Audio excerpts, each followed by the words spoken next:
Olha onde eu estou.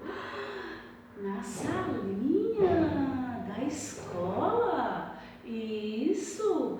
Olha o que a tia trouxe. A fogueira. Isso. A fogueira faz parte dos festejos juninos. Isso, ó.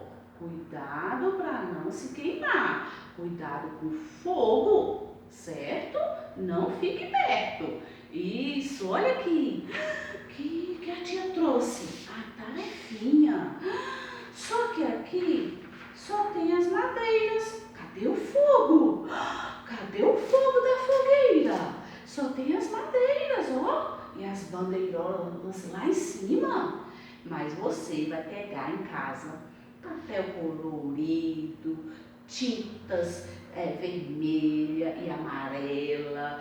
Pode pegar também o que? Giz de cera, o que você escolher. E vai fazer o fogo da fogueira. Isso. E depois, ó, dança lá, ó.